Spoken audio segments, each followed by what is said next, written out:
ฉันพยายามทำทุกอย่างเพื่อเธอแต่ดูเหมือนว่ามันไม่เคยพอความรักที่ฉันให้ไม่อาจจะเติมเต็มใจเธอ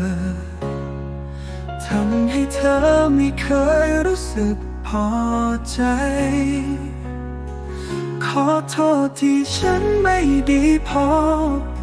ที่ไม่อาจทำให้เธอมีความสุขแม้พยายามแค่ไหนก็ยังไม่พอฉันเสียใจที่ไม่เป็นคนที่เธอต้องการ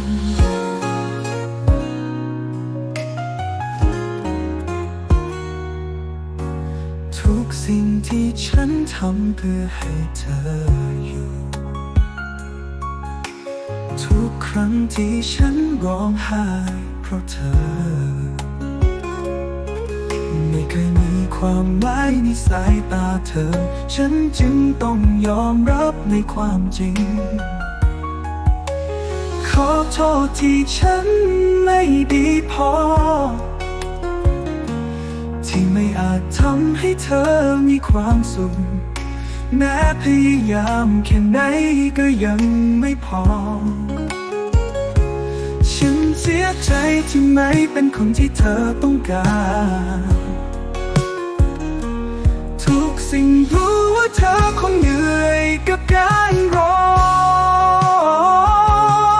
และฉันเองก็เจ็บปวดทุกครั้งที่เห็นเธอไกล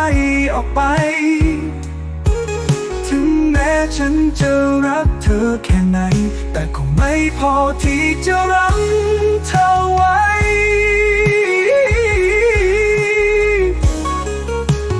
ขอโทษที่ฉันไม่ดีพอที่ไม่อาจทำให้เธอมีความสุขแม้พยายามแค่ไหน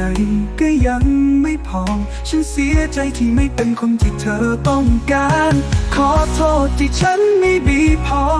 ที่ไม่อาจทำให้เธอมีความสุขแม้พยายามแค่ไหนก็ยังไม่พอฉันเสียใจที่ไม่เป็นคนที่เธอต้องการขอโทษที่ฉันไม่ดีพอฉันคงต้องปล่อยเธอไป